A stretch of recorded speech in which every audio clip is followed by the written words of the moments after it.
کبھی سوچ بھی نہیں سکتا تھا کہ خوابوں میں دکھائی دینے والی لڑکی دراصل ایک نیم انسان مچھلی نکلے گی۔ وہ گھبرا کر لڑکھڑاتا ہوا کمرے سے باہر بھاگا، مگر دروازے پر ہی ایک عجیب الخلقت مخلوق سے ٹکرا گیا۔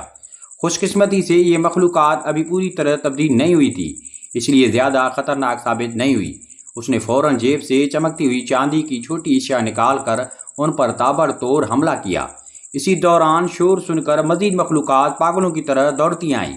اس نے جلدی میں گاڑی نکالنے کی کوشش کی، لیکن موسلا دھار بارش اور راہ میں رکاوٹیں اسے صاف نظر نہ آنے دیتی تھیں۔ اچانک گاڑی کا اگلا پہیہ فٹ پاتھ پر پھنس گیا، کیونکہ ایک مخلوق کے کپڑے اس میں الجھ گئے تھے۔ وہ پہیہ کھینچنے ہی لگا تھا کہ نیچے سے ایک دیوے کا ہاتھ نکل کر اس کا گلا دبوچ لیتا ہے اور دیگر مخلوقات بھی لپک آتی ہیں۔ خطرے کی اس گھڑی میں اس نے پہیہ کور پکڑ کر زبردست وار کیے اور بالآخر گھیراؤ توڑ کر جان بچائی۔ وہ لڑکھڑاتا ہوا ایک چھوٹی جھوپڑی میں گھس گیا اور درزوں سے باہر جھانکنے لگا، مگر پیچھے سے اچانک ایک خوفناک دھماکہ ہوا۔ ایک بھیانک وجود نمودار ہوا جو آدھا انسان اور آدھا بلا معلوم ہوتا تھا۔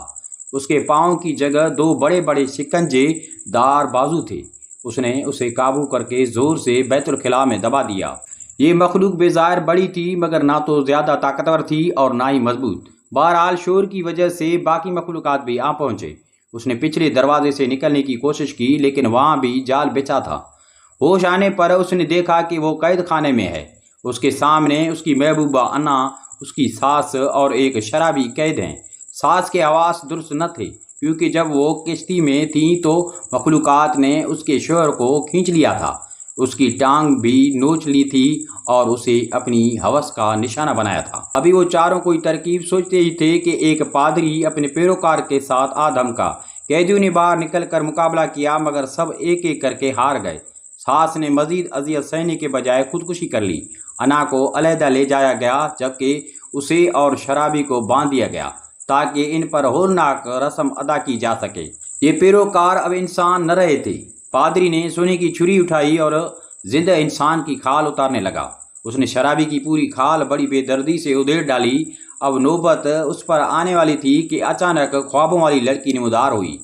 وہ گاؤں کی بڑی پجاری نکلی، جس نے اسے اپنا شریک حیات چنا۔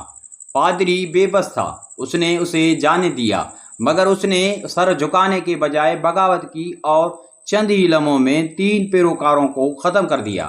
پھر اس نے ایک ڈبہ پیٹرول اٹھایا اور گرجا گھر میں گھس گیا۔ اندر ایک خوفناک رسم ہو رہی تھی۔ انا کو قربانی کے طور پر باندھ دیا گیا تھا۔ اس کے جسم پر خون سے نشانات بنائے گئے تھے اور اسے الٹا لٹکا کر خون سمندر میں ٹپکایا جا رہا تھا تاکہ سمندری دیوتا کو بلایا جا سکے۔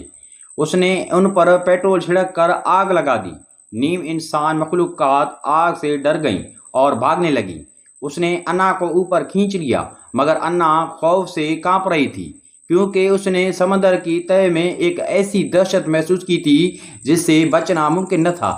آخرکار انا قربانی بن گئی اور اسے بھی مخلوقات نے دبوچ لیا۔ وہ اسے مارنے ہی والے تھے کہ پجاری لڑکی نے روک دیا۔